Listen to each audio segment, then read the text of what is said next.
So, Kat, Hi. now that she's back from Mongolia, well, that was an ordeal trying to get her back from Mongolia. For some reason, the airlines don't want you to fly if you have a chest tube in. Something about altitudes and pressures and Well, there's all sorts of reasons they got They don't- against wanting somebody with a chest tube to fly. they don't want to make an emergency landing somewhere. Especially when almost the entire flight is over the Pacific Ocean. It'd be hard, yeah.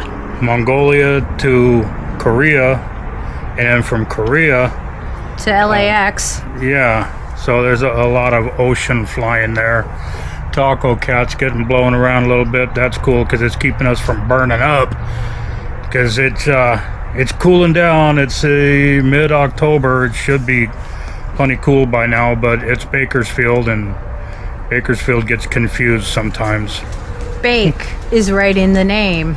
What do you mean it's mid-October Yeah. and you're supposed to be cool by now? No, not Bakersfield. And I went from having been snowed on in Mongolia several times, waking up to ice outside, to here, and it was 108. A little bit of ice water from the ice melting from Yeah. the Bakersfield heat. Yep. Because what we have here, one of the things we're going to try from Mongolia, the Mongolian Mountain Dew.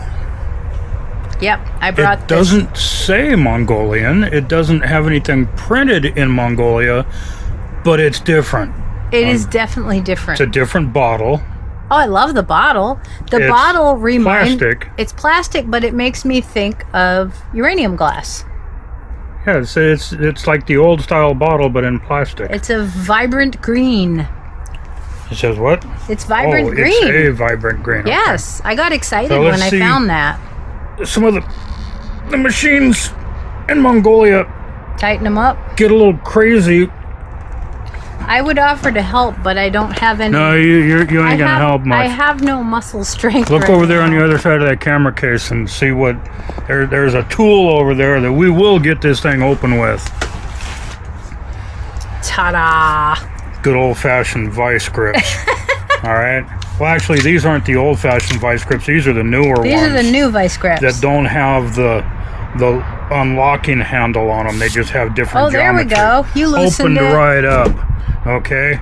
With the help of the vice grips, we have the Mountain Dew cracked open.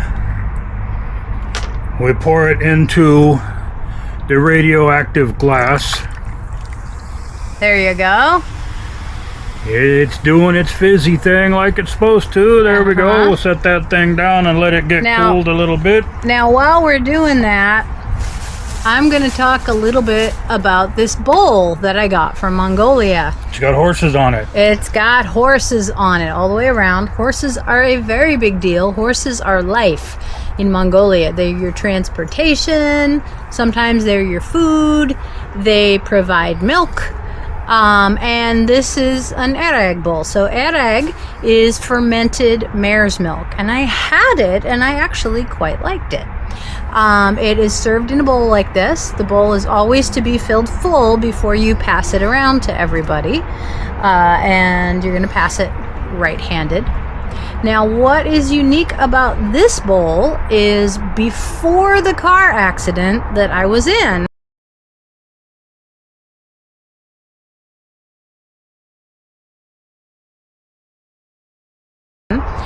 that same day, I had bought this bowl as a souvenir. It was in just a little plastic disposable grocery bag. We were T-boned by another car that was speeding very, very, very fast. We'll put a picture in here so you can see We rolled 2.5 times. Now, the bowl was just at my feet in the plastic bag. It wasn't protected in any way, and as you can see, it's pretty sturdy because it survived all of that. How many ribs did you break? 10. 10. If you've ever had one broken rib, you know life is pain until that thing is healed. Every breath you take, every move you make. Every breath you take, and every move you make. Stop it. Yeah, there's a song about that. Yeah, I've heard it. Anyway, it hurts Well- 24/7 because you're constantly moving a broken bone. Well, and if we look here, you can see this little pink garment here. This is the rib binder that I got at the hospital in Mongolia, where I got to spend like a week in intensive care. So that's what's holding me more or less upright and giving me a little support to my lungs without restricting my And breathing. how long has it been now since the accident? A month and 1 day. A month and 1 day. Mm-hmm. You still can't lay down flat. You have to sleep at a 45-degree angle in a recliner. I can't wait to lay down flat. Ugh. But anyhow, since these are not necessarily just used as food bowls, I'm going to have you pour some Mountain Dew in there because I'm going to try my Mountain Dew in the You have to Arag do it bowl. in a ceremonial manner. Yeah, here we go. Here we go. Oh, wait, my wrist doesn't go that way. It's the normal kind of light yellowy green Mountain Dew color. Well, it says Mountain Dew right on the label, so it can't be too far away. It's Mountain Dew. Anyhow, you ready? We're going to go in and try this?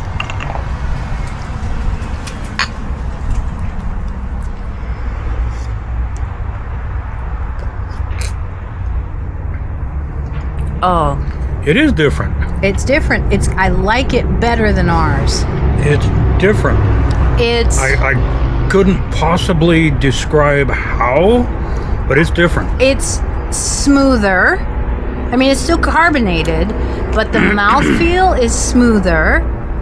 And ours has kind of this weird, slightly chemical taste that I'm not a fan of, and that is absent in the Mongolian version. I think ours has kind of a grapefruity tang to it or something. I don't know. It's not. I don't know. It's not just lemon lime. It There's strikes something. me more as like chemical.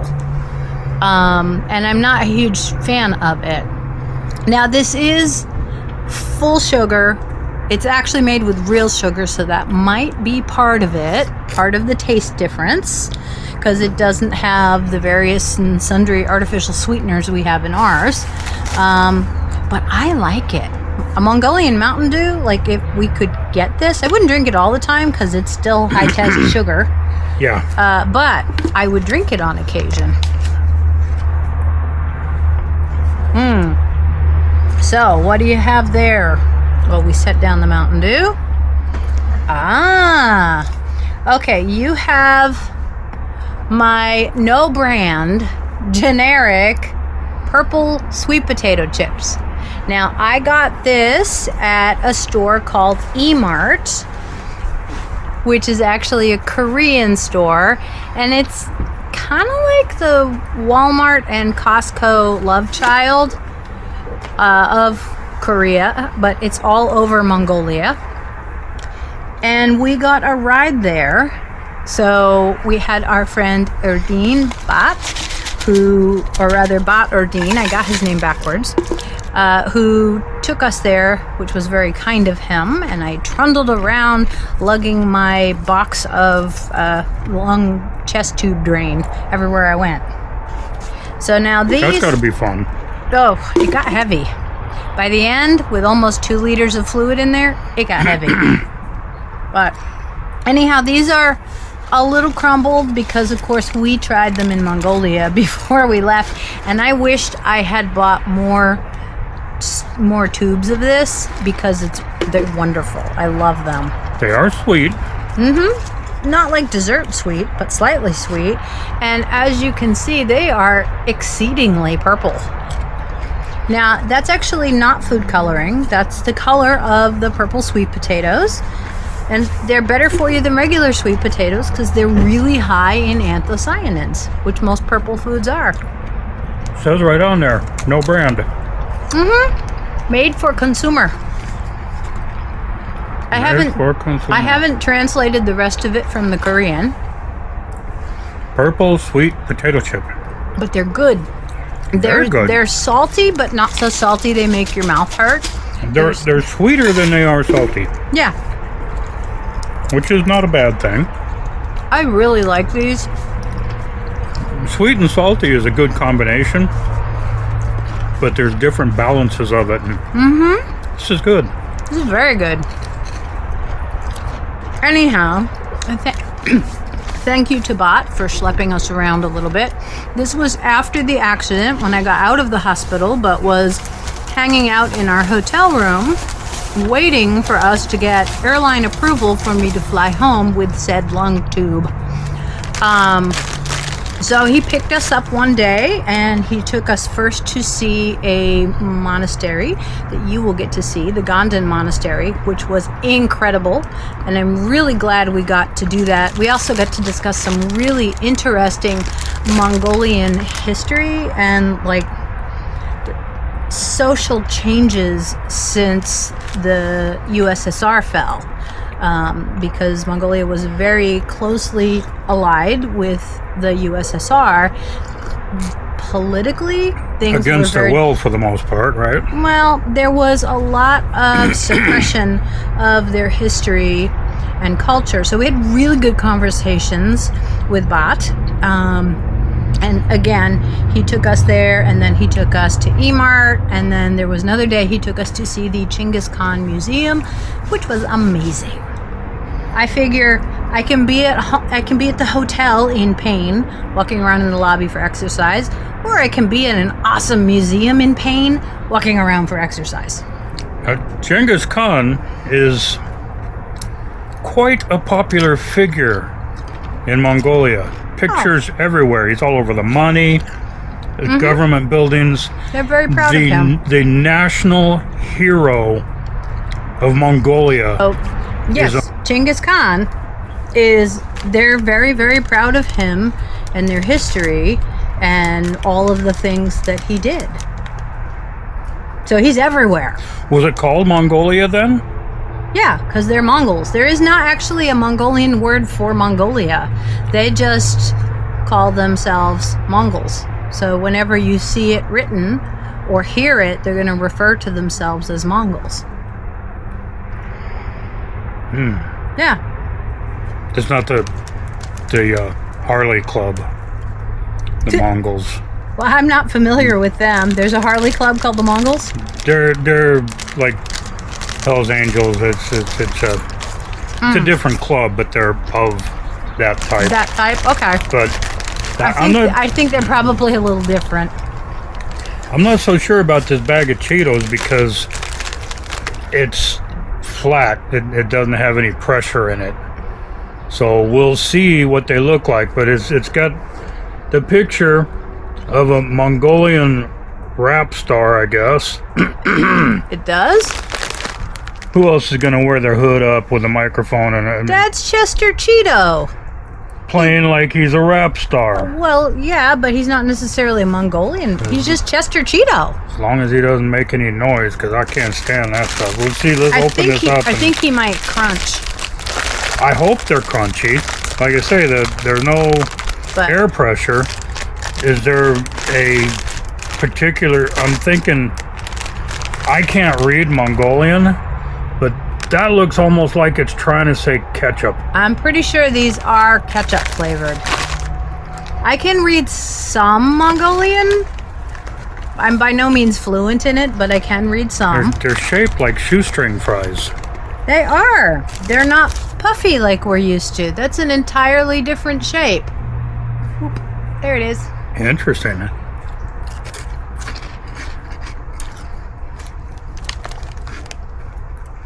That's not ketchup. It tastes tomatoey to me. Ketchup-y. Excuse me. Ketchup, I mean, tomatoey, yeah, but ketchup has sugar added.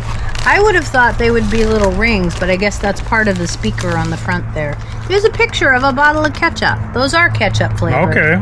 But they don't taste like... Well, I mean, there's different kinds of ketchup, different parts of the world. I mean, look at the Philippines and their ketchup. Banana ketchup. Made with bananas, but doesn't taste like banana. It tastes really good. I hate bananas. But it's the Filipino ketchup is made with bananas, but doesn't taste like it at all. And it's red. But no, these are shoestring potato shaped. Yeah. They're kind of, They're between our puffy Cheeto texture and our crunchy Yeah, I was Cheeto gonna say texture. that- They're neither. They're not as puffy as our puffy ones, and they're definitely not as crunchy as our crunchy ones. I like them. They're good. if this is ketchup flavored, which I'm pretty the sure. bottle, Yeah. that bottle, excuse me, that bottle is hard to see against a red background. Yeah, it blends in. But that is definitely a ketchup bottle, but it tastes different than the standard American ketchup. If standard American ketchup tasted like these Cheetos, I would use ketchup more often. That's actually pretty good. I'm not a fan of ketchup in general, but those are actually quite palatable. Yeah, but the Canadian ketchup potato chips, you like those. Yeah, they're tangier. They're tangier than our ketchup, which is very sweet. Yeah. That's all that corn syrup garbage they put in them in the ketchup here. So we have another bag that I also brought back. Now some of the flat may be because they were puffy when I got them. It may be from the pressure changes when we flew back.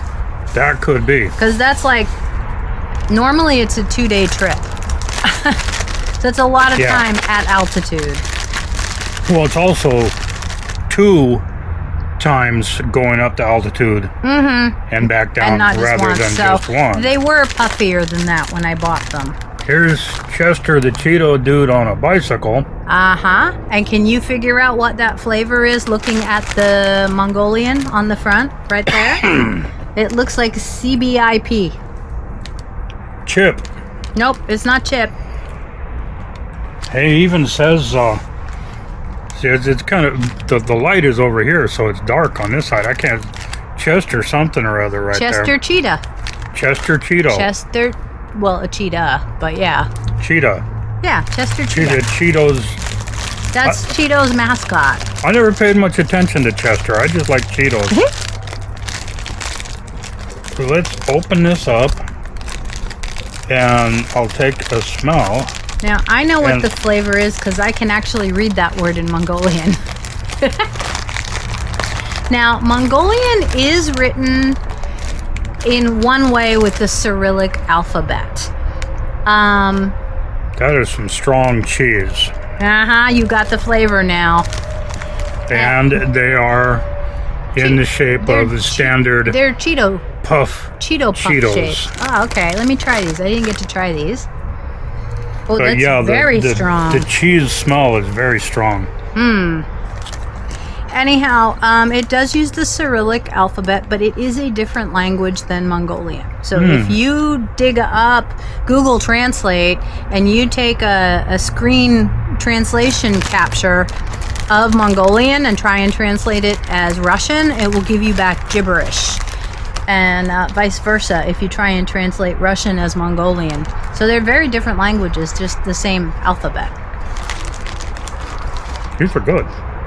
Oh man, these are very good. They're very cheesy. Nice, super strong cheese flavor.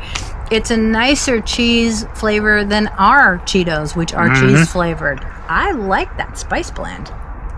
Yum. Everybody else gets all the good stuff, and we just get Cheetos. Now we might And be hot Cheetos and hotter Cheetos. we might be in luck though, because I made some wonderful friends while I was actually in Mongolia, and I'm sure that if I throw money at them, they would happily ship us off a box of goods. So, There, poured the rest of that into my radioactive glass. We're going to keep that bottle, right? yes, I have one for me too because I like the idea of, even if I just put water in it, you travel around drinking out of that bottle here and people are going to go, what the hell? Where did you get that? And the thing is, it's not recyclable here either because it doesn't have a No, and it's recycle probably markings a on it. different plastic blend too. It could be, but I mean, regardless of what kind of plastic it is here, you have to have the marking on the bottle telling you, because Oh yeah, they won't take it otherwise. Okay. Now, we have another thing here. So, this adorable little tin was gifted to us by Batardin. Now, when we first landed in Mongolia, he picked us up from the airport and brought us to our accommodations in Ulaanbaatar, which is the capital. Super nice man. He speaks, I don't know, a half a dozen words of English. So we used Google Translate for our conversations, had amazing conversations, and we really made friends with him. We did hire him a couple other times to take us on little jaunts around the city. So he surprised us by swinging by the day before we flew out and giving both Debbie and I these cute tins. Now these are shaped like a gyr. So a gyr is the home that they live in, and we would tend to call it a yurt. It's yurt shaped.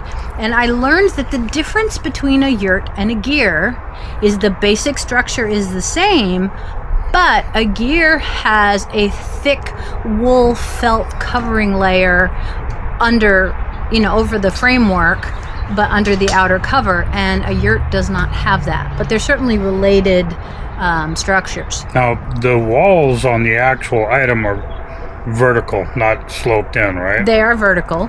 Okay. They're kind of like, the baby gates that you put across like doors and things and they expand open. They look like that.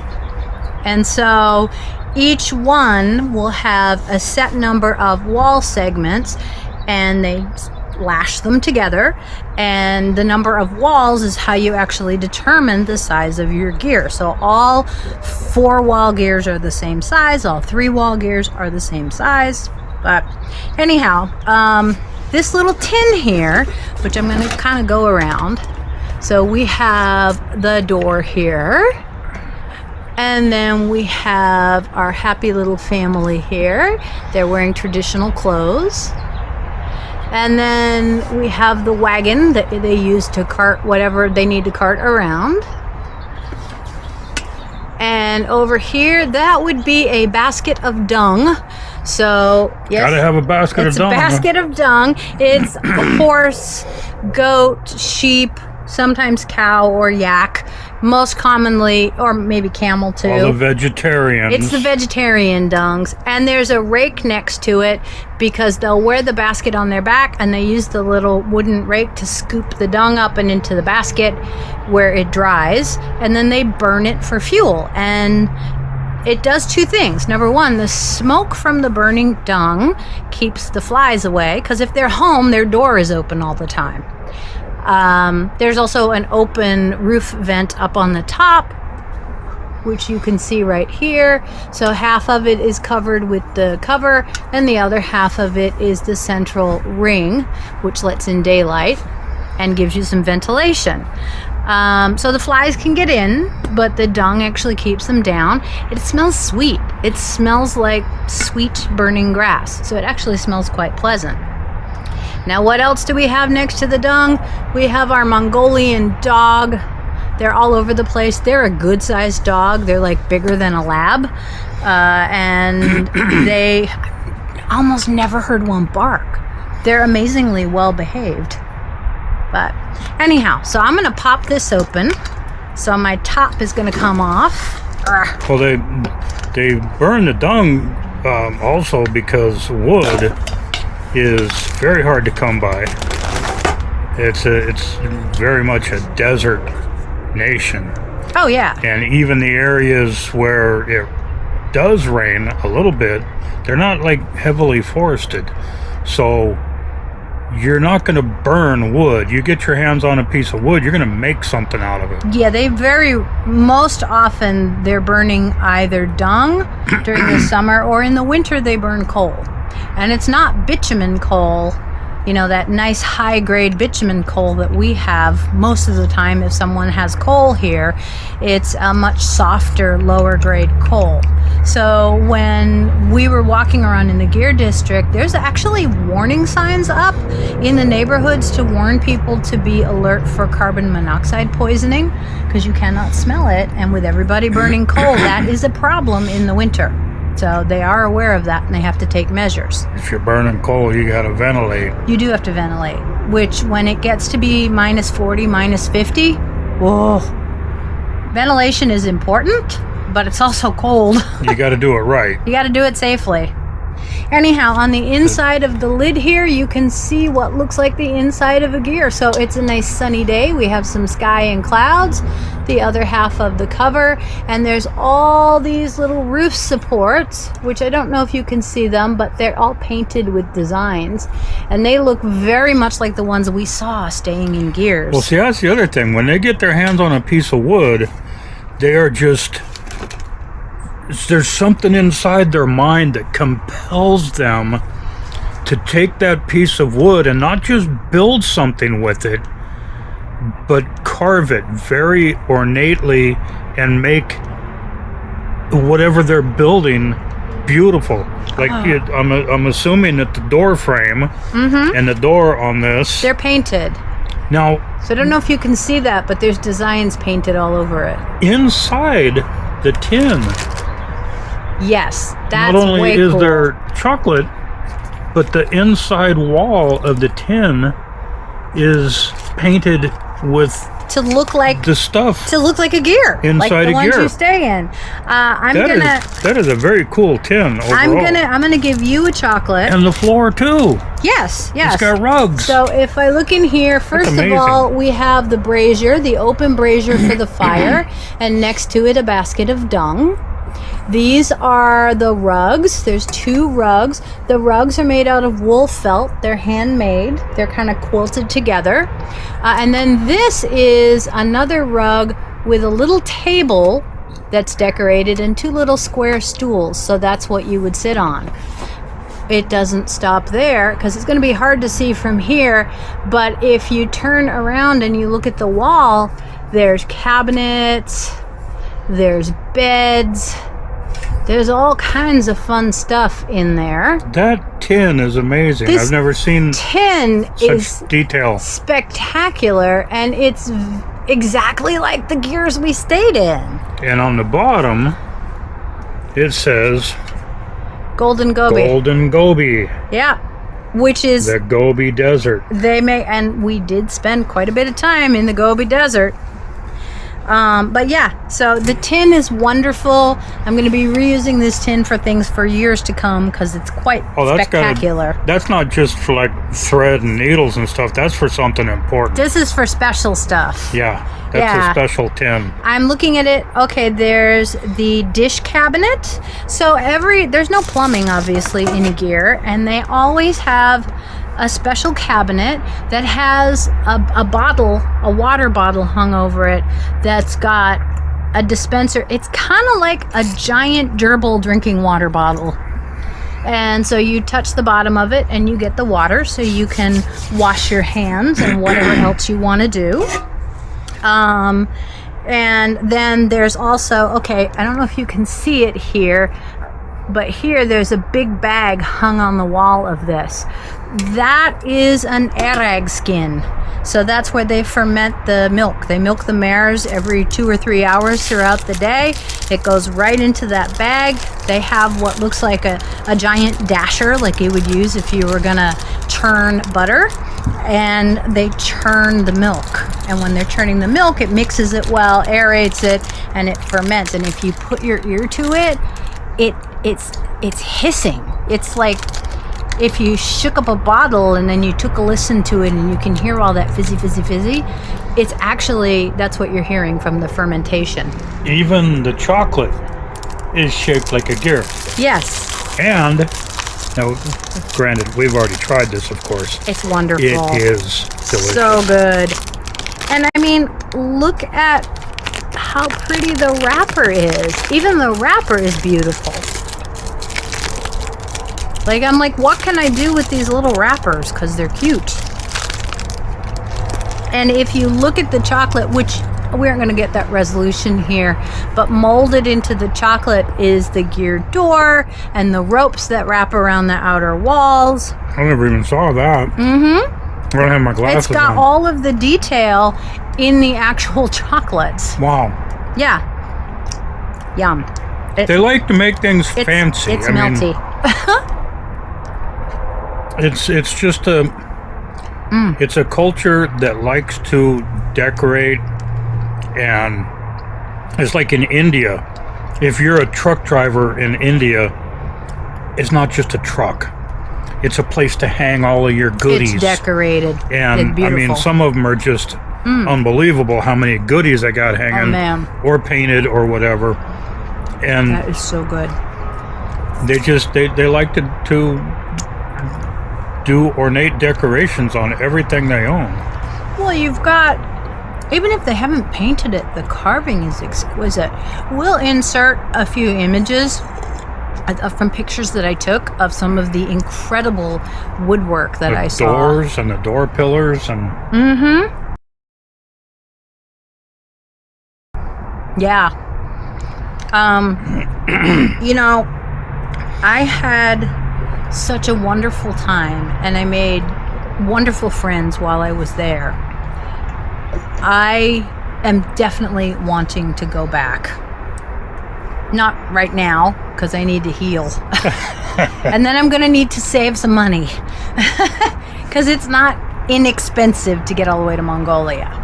But especially the way you came home. oh my God, that was expensive. We had to hire a doctor to fly with us. You have to fly first class, Well, business class, but In business basically class. same. and you have to have a doctor, a certified medical doctor, With all has of to this, travel with all with of their you equipment. Yeah.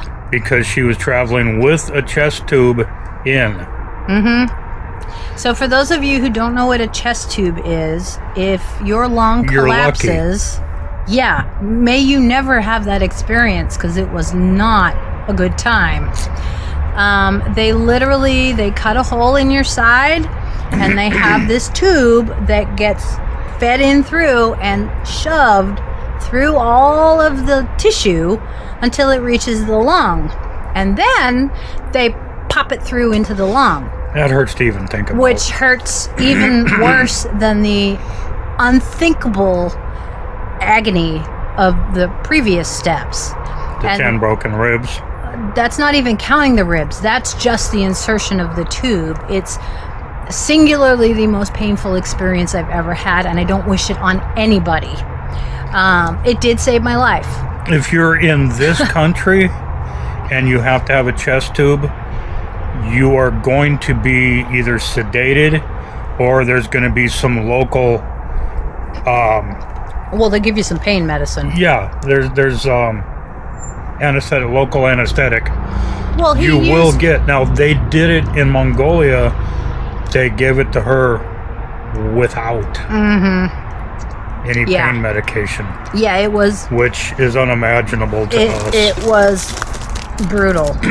When they took it out back here in the emergency room in Bakersfield, she got shot up with morphine and that, and I actually didn't feel the removal, which was such a relief, because it was so painful going in she was not looking forward to that. that I was removal. like, the tube needed to come out, and I wanted to be rid of the tube. But I was also terrified of how badly it was going to hurt coming out. And we'll do a video we'll do soon. a video on that. But That's going to be like in an interview format where she can tell us yeah. from driving down the road, loving it. We're in Mongolia, singing Kumbaya. We You weren't didn't singing. sing Kumbaya. We did not sing Kumbaya. Good. I'm glad you No, did. no. I did But- some singing, but not on the road. But I mean, we'll start with and pictures and video of the beauty of Mongolia and the trip that she was on, and then all of a sudden, out of nowhere, Bam. it turns into a nightmare.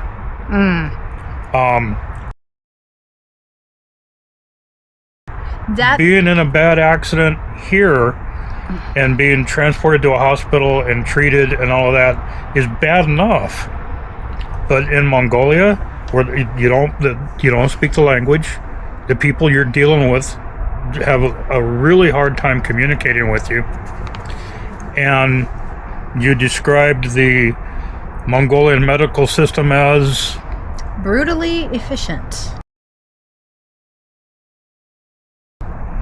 they saved her life. They saved my life, and I am grateful. I'm actually going to write a letter expressing my gratitude to the surgeon at the hospital in Mongolia, and I'm going to write it in Mongolian, which means I need to write it out using Google Translate, and then I need to have one of my Mongolian friends vet the often wonky Google Translation to make sure it says what I want it to say.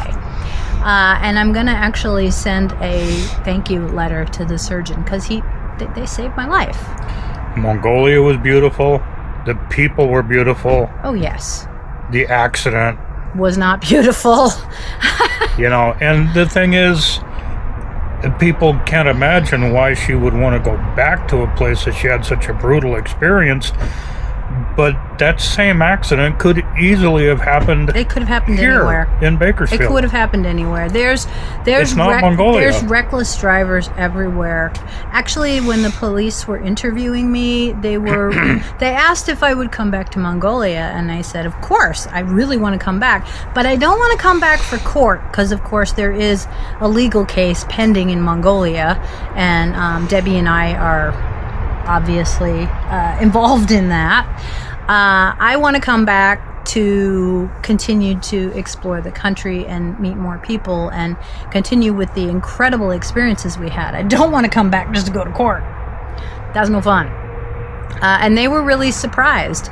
And I don't judge the country and its many people based upon the reckless actions of one individual. The chances of that are, way beyond 1 in a million. It was, things happen. Yeah. But and you deal with what you got.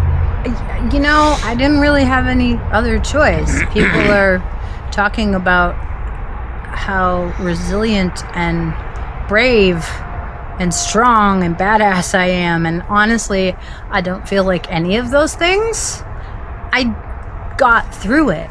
That's all you can do. Now, I did, for the most part, maintain my sense of humor, except for the first day or the first couple of days where there was really no humor to be seen. There was definitely a sense of gratitude that I was still with us and that nobody else in the car. There were other injuries from the other people in the car. Thankfully, I was the only one who was really seriously injured. The other injuries, not to minimize them, they were thankfully less severe. So I wouldn't want to see anybody else have to go through the experience that I had. It could have been a much worse accident. I'm glad that we were actually in a Lexus and not in one of the really cute Russian SUVs that don't have any safety features. But anyhow, yeah, there will be a video all about getting into that experience. Right now, Mongolian Cheetos. You say these purple potato chips are Korean? Yeah, it's actually a Korean company, but they're great. Those were good. And the Mongolian Mountain Dew, which is just a little bit different, and that's most likely because it's not high fructose corn syrup. Yeah, it's made with sugar. Yeah. So, but yeah, and sometimes you don't see it everywhere, but Mountain Dew does still produce the Mountain Dew old recipe with the sugar in it. It would be interesting. It's got pictures of hillbillies on it. It would be interesting to compare that to this and see if it's the same formulation. Yeah, but we don't have another bottle of this. I could probably arrange for one to be sent to us. That was pretty good. I wouldn't have a whole case sent because no, that's too heavy. They're very heavy. Yeah. But yeah. So, anyway, We'll get back at you later on with some more Mongolia stuff. She took a cooking lesson there. Yes. Learned how to cook some of the traditional home cooking of Mongolia. We already posted the one video of dinner at a sidewalk cafe in Turkey in on the way there. Istanbul, Turkey. So that was another really cool part of the trip. Started off with a layover with some time to go and do stuff. Yeah. In Istanbul. Their layover on the way home in Korea Incheon, Korea was like 2.5 hours. So you're in the airport. We were in the airport. But yeah, quite an experience. The experience of a lifetime. Not completely the one I set out to have. But the one you ended up with, and you got to see a part of Mongolia that thankfully most tourists never get to see. You don't want to see I mean, I'm grateful for the care I received, but it made me very, very grateful for the care I received here too. And I'll talk about that later in another video. Yeah. Really comparing the Soviet-based Mongolian medical system to the system that we have here in the United States. They both accomplish the same ends. So there's quite a bit there, and since I'm a nurse, I found that aspect of it actually very fascinating. Well, having medical knowledge helped get you through. Oh my God. All of that. Yeah, because I knew what was being done and why it was being done, and I also knew that it was precisely the care that I needed, given the nature of my injuries. So they did a good job. Was it comfortable? No. Was it necessary? Yes. Hopefully we'll get our hands on a copy of the x-rays so we can show those and point out all the... Yeah. If you, like I was saying before, if you've ever had one broken rib, you know how painful it is. Imagine 10 of them. You don't want to. No. Anyway, thanks for watching. We got some big thumbs up on our Mongolian stuff. Yeah, good stuff. Thumbs up on the Mongolian trip, but you gotta go half thumb up because it got kind of ruined. But you had a lot of fun up until that point. I did. That's like I've always said about all of my serious injuries. I was having a great time right up until about the point you hear the bones snapping. That's never a good time. Then, fun time is over, and you start paying the price. Anyhow, have fun. We'll see you on the flip side. And thank you for watching. We'll get back with some more interesting stories about Mongolia. Bye-bye.